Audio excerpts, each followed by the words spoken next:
Hi everyone, welcome back to my channel Shreshtha vlogs in Kannada. So ಇವತ್ತು business trip ಮೇಲೆ ಹೈದರಾಬಾದ್ಗೆ ಹೋಗ್ತಾ ಇದ್ದೀನಿ. ಸೊ ಹೋಗೋಕ್ಕೆ ಮುಂಚೆ ಇಲ್ಲಿ ಬೆಳಗ್ಗೆ ಬ್ರೇಕ್ಫಾಸ್ಟ್ಗೆ ಚಿತ್ರಾನ್ನ ಮತ್ತು ಮಧ್ಯಾಹ್ನಕ್ಕೆ ಏನೇನು ಬೇಕೋ ಅಡುಗೆ ಎಲ್ಲ ಮಾಡಿಟ್ಟು ಹೋಗೋಣ. ಸೊ ದಟ್ ಹಸ್ಬೆಂಡ್ ಬಂದು ಆಮೇಲೆ ಅನ್ನ ಮಾಡ್ಕೊಳ್ತಾರೆ ಅಂತ ಇಲ್ಲಿ ಹೀರೆಕಾಯಿ ಸಾಂಬಾರು ಮಾಡಿಟ್ಟಿದ್ದೀನಿ. ಸ್ವಲ್ಪ ಜಾಸ್ತಿನೇ ಮಾಡಿಟ್ಟೆ, ಸೊ ದಟ್ ಬೆಳಗ್ಗೆವರೆಗೂ ಇದ್ರೂ ಪಾಪ ಅವ್ರು ಹೋಟ್ಲಿಗೆ ಹೋಗೋ ಅವಶ್ಯಕತೆ ಇರಲ್ಲ ಅಂತ.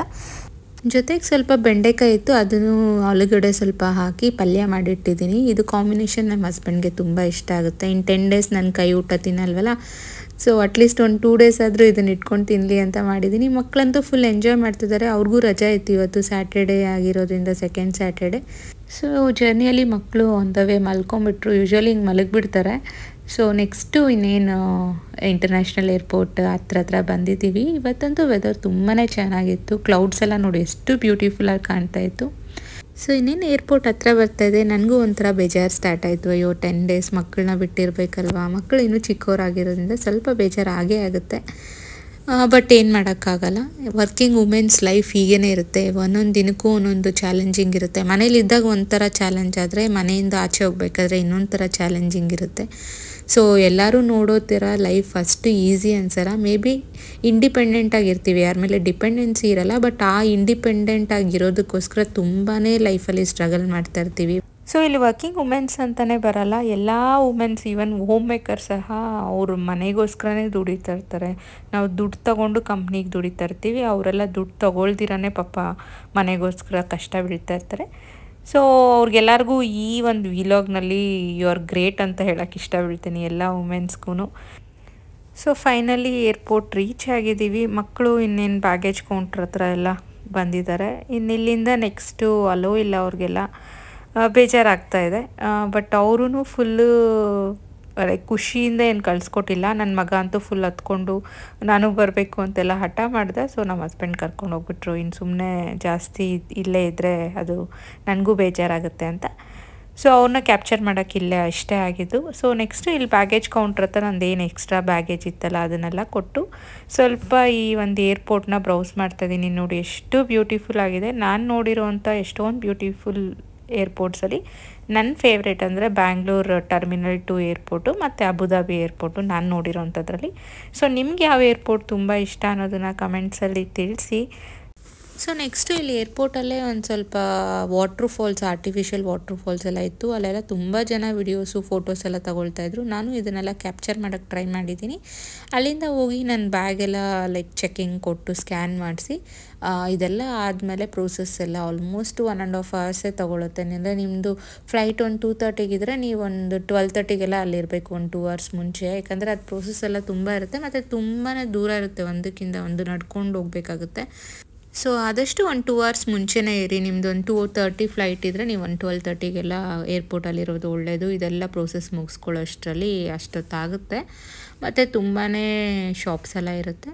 ಸೊ ಏನಾದರೂ ಶಾಪಿಂಗ್ ಎಲ್ಲ ಮಾಡೋಂಗಿದ್ರೂ ಇಲ್ಲಿ ಅವೈಲೇಬಲ್ ಇರುತ್ತೆ. ಯಾರಿಗಾನ ಗಿಫ್ಟ್ ತೊಗೊಂಡು ಹೋಗ್ಬೇಕಂದ್ರೆ ಮರ್ತಿದ್ರೆ ಅಂಥ ಟೈಮಲ್ಲೆಲ್ಲ ಇಲ್ಲಿ ಯೂಸ್ ಮಾಡ್ಕೋಬೋದು. ಸೊ ಯೂಶ್ವಲಿ ನಾನು ಏರ್ಪೋರ್ಟ್ಸಲ್ಲೆಲ್ಲ ಏನೂ ಶಾಪಿಂಗ್ ಮಾಡಲ್ಲ. ಯಾಕಂದರೆ ಅಲ್ಲಿ ವರ್ತಿರಲ್ಲ, ಸುಮ್ಮನೆ ಕಾಸ್ಟ್ಲಿ ಇಟ್ಟಿರ್ತಾರೆ. ದುಡ್ಡಿದೆ ಅಂದ ಮಾತ್ರಕ್ಕೆ ಅದನ್ನು ಸುಮ್ಮನೆ ಅನ್ನೆಸೆಸರಿಯಾಗಿ ಇಲ್ಲೆಲ್ಲ ಖರ್ಚು ಮಾಡೋಕ್ಕೆ ನನಗೆ ಇಷ್ಟ ಆಗಲ್ಲ. ಸೊ ಜಸ್ಟ್ ಇಲ್ಲೇನ ಕಾಫಿ ಇಂಥದ್ದು ಅಷ್ಟೇ ತಗೊಳ್ತೀನಿ. ಅದು ಬಿಟ್ಟರೆ ಈ ಥರ ವಸ್ತುಗಳಾಗಲಿ, ಥಿಂಗ್ಸ್ ಆಗಲಿ ಅಂಥದ್ದೆಲ್ಲ ಏನೂ ನಾನು ಶಾಪ್ ಇವತ್ತವರೆಗೂ ಏರ್ಪೋರ್ಟ್ಸಲ್ಲಿ ಮಾಡಿಲ್ಲ. ವೇಸ್ಟ್ ಅಂತಲೇ ಅನಿಸುತ್ತೆ. ಸೊ ಆಲ್ಮೋಸ್ಟ್ ಇವಾಗ ನಂದು ಫ್ಲೈಟ್ಗೆ ಟೈಮ್ ಆಗಿದೆ. ಒಂದು 2:30 ಫ್ಲೈಟ್ ಇರೋದಂದರೆ ಇಲ್ಲಿ ನಾನು ಬರೋಷ್ಟರಲ್ಲೇ 2 ಆಗಿತ್ತು. ಸೊ ಇನ್ನೂ 30 ಮಿನಿಟ್ಸ್ ಟೈಮ್ ಇತ್ತು. ಸೊ ಇಲ್ಲೆಲ್ಲ ಫ್ಲೈಟ್ಸ್ನೆಲ್ಲ ನೋಡಿಕೊಂಡು ಸ್ವಲ್ಪ ಹೊತ್ತು ರೆಸ್ಟ್ ತೊಗೊಂಡೆ. ಬೋರ್ಡಿಂಗ್ ಪಾಸ್ನ ತೊಗೊಂಬಂದು ಇಲ್ಲಿ ಕೂತ್ಕೊಂಡು ವೆಯ್ಟ್ ಮಾಡ್ತಾಯಿದ್ದೀನಿ. ಸೊ ವೆಯ್ಟೆಲ್ಲ ಆದಮೇಲೆ ಅವರೇ ಕರೆದ್ರು, ಅಂದರೆ ಈ ಥರ ಪ್ಯಾಸೆಂಜರ್ಸ್ ಈ ಫ್ಲೈಟ್ ಅವರು ಬನ್ನಿ ಅಂತ. ಇಲ್ಲಿ ಕ್ಯೂ ಅಲ್ಲಿ ನಿಂತ್ಕೊಂಡು ಹೋಗೋಷ್ಟರಲ್ಲಿ ನಮ್ಮದು ಬೋರ್ಡಿಂಗ್ ಪಾಸ್ ಏನು ತೋರಿಸ್ತೀವಲ್ವ ಅದನ್ನು ಚೆಕ್ ಮಾಡ್ತಾ ಇದ್ದಾರೆ. ವೆದರ್ ಇವರು ಕರೆಕ್ಟಾಗಿರೋರು ಹೋಗೇ ಬಂದಿದ್ದಾರಾ, ಇಲ್ಲ ಏನಾದರೂ ಚೇಂಜಸ್ ಇದೆಯಾ ಅಂತ ಅವರೆಲ್ಲ ಚೆಕ್ ಮಾಡಿ ನಮ್ಮನ್ನು ಒಳಗೆ ಕಳಿಸ್ತಾರೆ. ಸೊ ಹೀಗಿರುತ್ತೆ ಪ್ರೋಸೆಸ್ಸು. ಒಂದು ಫ್ಲೈಟ್ಗೆ ಡೊಮೆಸ್ಟಿಕ್ಗೆ ಇಷ್ಟಿರುತ್ತೆ, ಇಂಟರ್ನ್ಯಾಷನಲ್ಗೆ ಇನ್ನೊಂದು ಲೆವೆಲ್ ಎಕ್ಸ್ಟ್ರಾನೇ ಇರುತ್ತೆ. ನೆಕ್ಸ್ಟ್ ಟೈಮ್ ನಾನು ಹೋದಾಗ ನಿಮಗೆ ಅದರದ್ದು ಪ್ರೋಸೆಸ್ ತೋರಿಸ್ತೀನಿ. ಸೊ ಫೈನಲಿ ಇಲ್ಲೆಲ್ಲ ನಮಗೆ ವೆಲ್ಕಮ್ ಮಾಡ್ಕೊಳ್ತಾ ಇದ್ದಾನೆ. ನಾನು ಬುಕ್ ಮಾಡಿದ್ದು ಏರ್ ಇಂಡಿಯಾ ಫ್ಲೈಟು. ಇದು ಮೇಯ್ನ್ ಲಕ್ಸುರಿಗೆ ಒಂದು ಹೆಸರುವಾಸಿ ಫ್ಲೈಟ್ ಅಂತಲೇ ಹೇಳ್ಬೋದು. ಸೊ ಫೈನಲಿ ಇದು ಮೆನ್ಯೂ ಕಾರ್ಡ್ ಕೊಟ್ಟಿದ್ದಾರೆ. ಹೋಗೋಷ್ಟರಲ್ಲೇ ಕೂತ್ಕೊಳ್ಳೋಷ್ಟರಲ್ಲೇ ಈ ಥರ ಇವತ್ತು ಸ್ನ್ಯಾಕ್ಸ್ ಅಷ್ಟೇ. 1 ಅವರ್ ಜರ್ನಿ ಇರುತ್ತಲ್ವ, ಊಟ ಎಲ್ಲ ಇರಲ್ಲ, ಜಸ್ಟ್ ಸ್ನ್ಯಾಕ್ಸ್ ಥರ ಕೊಡ್ತಾರೆ. ಸೊ ಇವತ್ತು ಸ್ಯಾಟರ್ಡೇ ಆಗಿರೋದ್ರಿಂದ ನಾನು ವೆಜ್ ಸ್ಯಾಂಡ್ವಿಚ್ಚು ಮತ್ತು ಪೇಸ್ಟ್ರಿ ತೊಗೊಂಡೆ. ಅಂದರೆ ಅವ್ರು ಕೊಟ್ಟಿದ್ದ ಮೆನ್ಯೂಲಿ ಸೆಲೆಕ್ಟ್ ಮಾಡಿದೆ. ನಾನ್ ವೆಜ್ ಇರೋರು ನಾನ್ ವೆಜ್ ಸ್ಯಾಂಡ್ವಿಚ್ ತೊಗೊಳ್ತಾಯಿದ್ರು. ಸೊ ಫೈನಲಿ ಈ ಥರ ಎಲ್ಲ ಸೀಟ್ಗೆಲ್ಲ ಒಂದು ಬಟನ್ಸ್ ಇರುತ್ತೆ, ಮತ್ತು ತಿನ್ನೋದಕ್ಕೋಸ್ಕರ ಈ ಥರ ಒಂದು ಸೈಡಲ್ಲೇ ಒಂದು ಬಟನ್ ಪ್ರೆಸ್ ಮಾಡಿದ್ರೆ ಈ ಥರ ಓಪನ್ ಮಾಡಿಕೊಂಡು ಹಿಂಗೆ ಕೂತ್ಕೊಂಡು ತಿನ್ನೋಕ್ಕೆ ಫೆಸಿಲಿಟೀಸ್ ಇರುತ್ತೆ. ಬರ್ಗರ್ ಓಕೆ ಇತ್ತು, ಬಟ್ ಇದಂತೂ ತುಂಬಾ ಚೆನ್ನಾಗಿತ್ತು. ಈ ಡೆಸರ್ಟು ನನಗಂತೂ ತುಂಬ ಇಷ್ಟ ಆಯಿತು. ಇದಾದಮೇಲೆ ಮುಂದೆ ಒಂದು ಸ್ಕ್ರೀನಲ್ಲಿ ಫ್ಲೈಟ್ ಯಾವ ರೀತಿ ಹೋಗ್ತಾ ಇದ್ದಾರೆ ಎಲ್ಲ ನಮಗೆ ಲೈವ್ ಆಗಿ ತೋರಿಸ್ತಾರೆ. ಅಂದರೆ ಇಷ್ಟು ಮೇಲೆ ಹಿಂಗೆ ಹೋಗ್ತಾ ಇದ್ದೀವ ಅಂತ ನಮಗೆ ಒಂಥರ ಖುಷಿ ಆಗುತ್ತೆ. ಸೊ ಫ್ಲೈಟಲ್ಲಿ ಹೋದಾಗೆಲ್ಲ ನಾನು ಆದಷ್ಟು ವಿಂಡೋ ಸೀಟೇ ಇಷ್ಟಪಡ್ತೀನಿ, ಯಾಕಂದರೆ ಮೇಲೆಯಿಂದ ನೋಡೋಕ್ಕೆ. ಸೊ ಇಲ್ಲಿ ಬಂದು ನಾವು ಹೈದ್ರಾಬಾದಲ್ಲಿ ಲ್ಯಾಂಡ್ ಆಗಿದ್ದೀವಿ. ಲ್ಯಾಂಡ್ ಆಗಿದ ತಕ್ಷಣವೇ ಅವರು ನಮ್ಮನ್ನು ಒಂದು ಬಸ್ಸಲ್ಲಿ ಕರ್ಕೊಂಡು ಹೋಗ್ತಾ ಇದ್ದಾರೆ ಏರ್ಪೋರ್ಟ್ಗೆ. ಸೊ ಹೀಗಿತ್ತು ನಂದು ಜರ್ನಿ.